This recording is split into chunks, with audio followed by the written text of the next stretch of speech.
Hello everyone, this is Jack and this is my Terrablox devblog. Not much happened this week, but I have gotten, it's mostly been back-end changes that, aren't really visual, but I have got some other cool stuff in, which I'll show you as we go along. I hope you enjoy. Okay, so let's jump into the game here. Yeah, some of the things I've added have been like stuff to do with the mods that aren't really visual at the moment, but basically, well, one of the things I added was languages, so you can have, I could set a key in game and other people can make their own language packs, so this one's in French. So that's really easy to do for other people. You just have a huge list of the block names and you just put the translation next to it. And as long as you set that key in your ini file, then it will use that language. So that's pretty cool. Graphically, I've added a field of view setting now, which I'll show you in a second. But yeah, you can change how the world looks to you. Oh yeah, this is a thing I only done today, but you know where you have like grass on top of a solid block, and it used to stay there when you deleted the solid block, but now they both disappear. Although they do both play the sound effects as well, so this is a thing I need to fix, but I think it's... oh, bugger.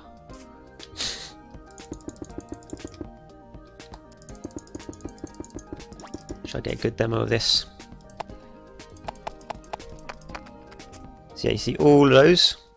They shouldn't actually be doing that either, that's a thing I should fix. But they will all fall down when I do that. So yeah, things like grass and flowers won't stay on top of solid blocks when you destroy the solid block. But yeah, I'll fix that thing as well when you can place on top of them. That's not supposed to happen either. What else? Oh yeah, I've added a screenshot button. So when you press F4 now, it takes a screenshot of the game. And I've done it in such a way that it doesn't draw any of the user interface when you do it. So there isn't actually much of a interface at the moment, it's just the inventory bar at the bottom. And it also saves a little logo at the top left. It's very small really, but I'll take a photo. Yeah, it does cause a little pause to happen when you do it. So like if I'm moving along here, you see it sort of glitches a bit. I can fix that. I'll probably try and pause the game at that point for like a few steps and do a little flash animation so it actually looks like you've taken a picture, and that should fix it all up. Oh yeah, someone mentioned this on the forum and I thought it was pretty easy to put it in, so I did. But the inventory fades in and out. Very subtle, but it's nicer compared to that. Flashy. Yeah. What else? Oh yeah. So before, one of the things I changed was number of layer number of layer updates. So you'd see this was like a minimum of 8 in the last release, and people are still having issues. So I've set the minimum now to 16, or it might still be 8. Oh no, it's set to 16 in my ini file, but because it's in the ini file now, you can change it. So if 8 isn't working for you, you can change it to 16 or something, and that may cause it to slow down, but it'll still manage to create the whole chunk quicker, so you'll get less of the blocks not appearing. So I'm going to switch over now and show you the FOV setting. So the default FOV setting is 45, and here it's set to 70. So you get a much wider view of what's around the camera. And I think 70 is a good number because it gives you that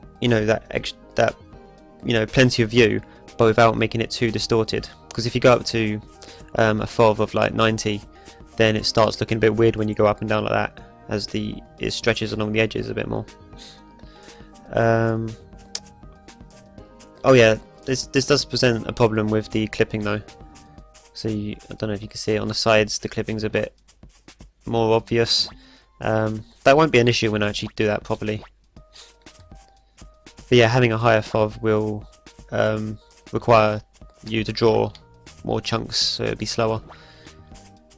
But it looks nicer. I mean, you get a lot more in the view. So yeah, that's a setting that's in your ini file. Don't go.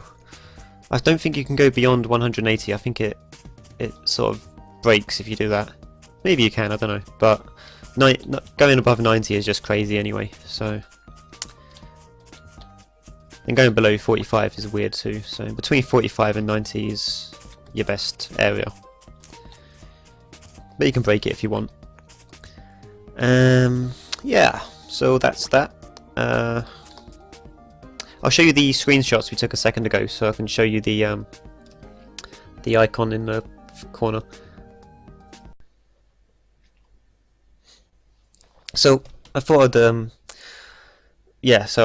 talk you through the file setup as well, and the folder structure within the Terrablox folder.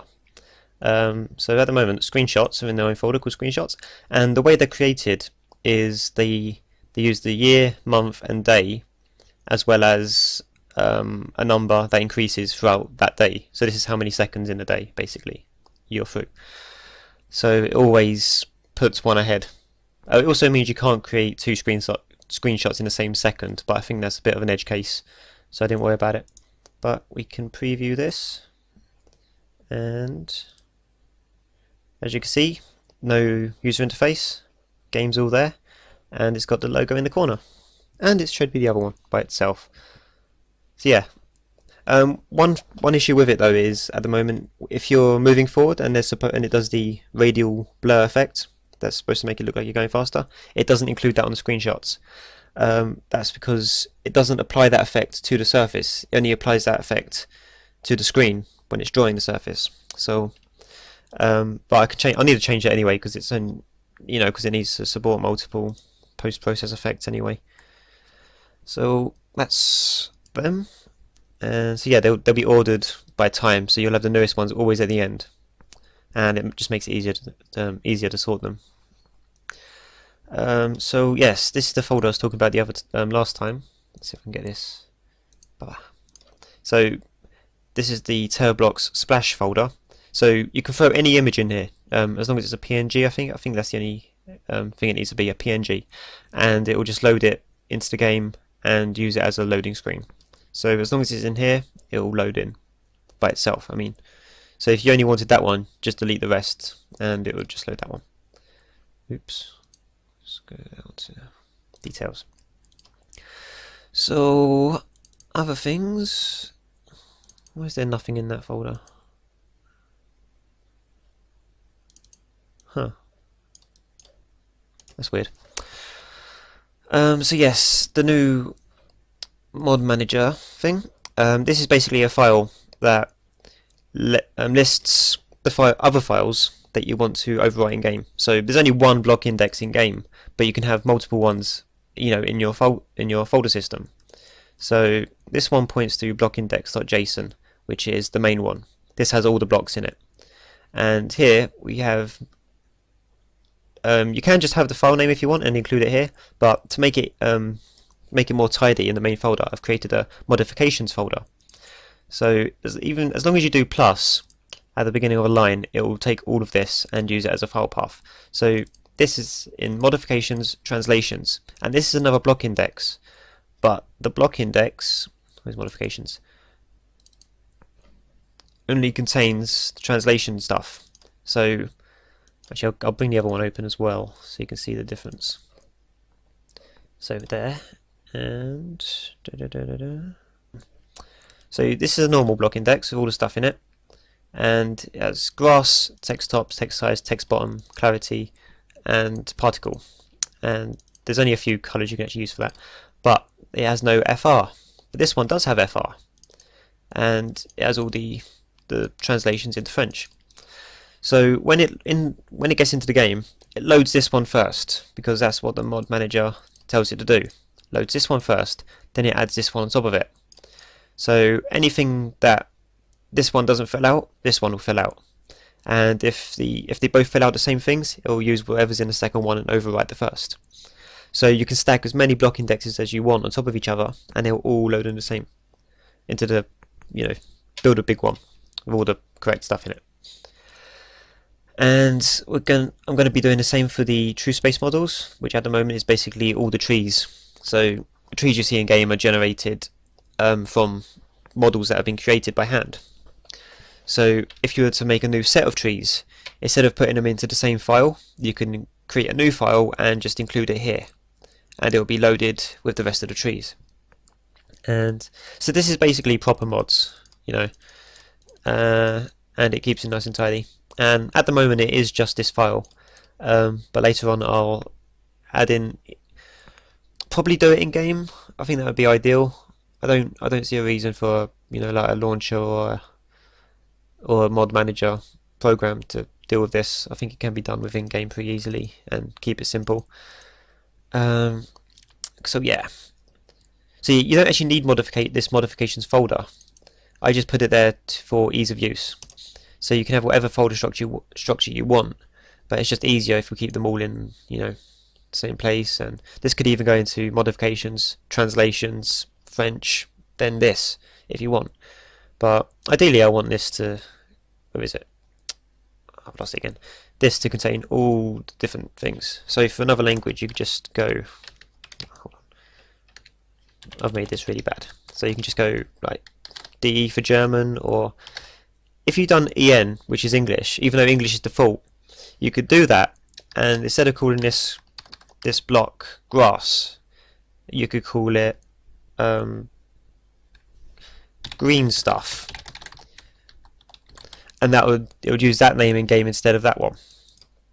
So yeah, and it doesn't have to be real languages. If you want to do something really weird, I could add in like user-defined sort of languages that aren't English, aren't French, aren't German, aren't Dutch, whatever. They could just be like, fake 1, fake 2, fake 3, and you could have whatever you want in there. So that could be used in the same way as, for masking names and stuff. So this would be useful if, like, you created an entirely new mod which completely changed the world, like grass wasn't grass and stuff like that, but you wanted to, keep it save game compatible with maps that do. So that's all for this week. Don't know what I'll be doing next week, but I'm back at work now tomorrow. So I know that sounds like it means I have less time, but actually it will mean I'll spend my time more wisely. So I'll probably end up getting more done.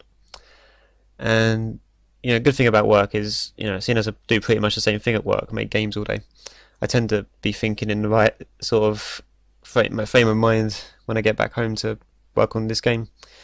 Because since I've been on holiday for a while, it's like I don't do anything related to the game other than the game, so I'm sort of not prepared for any sort of programming to happen. So maybe I'll end up getting more done again now I'm back at work. So we'll see. What I've actually got to do, I don't know. I mean, I want to finish off the mod stuff, like making proper mods out of the trees, like the true space models, doing them properly. I'll add in some more of them actually. I'll do not trees, I'll do something different. That's more interesting. Not sure what that would be, but texture packs as well, they'll be handled by the mod manager. What I have in mind for that though is actually, say you have an old version of a texture pack and the game's had new blocks added to it, but that pack doesn't support them. What I want to do is make it so it uses the default texture pack, so it has all the blocks on it, and then overwrites it with the blocks that are on the texture pack you select. So the old one will just, just fill in the gaps that aren't on that one with the default ones. So even if you don't get all the texture pack working, most of it will, and it just keeps that option open. So that's a good way to handle it.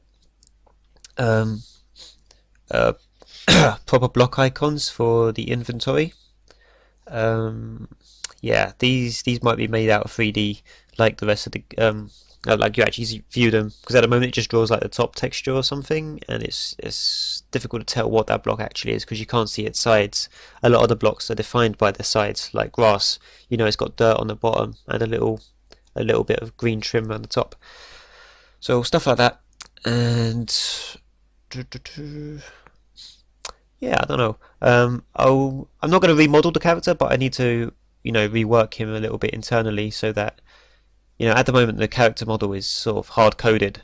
So, I need to make that so it builds in properly out of shapes, so I can define like a block and planes for his arms.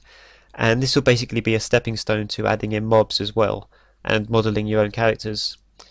So that'll be cool. Yeah, I think that's about it. So thank you for watching and goodbye.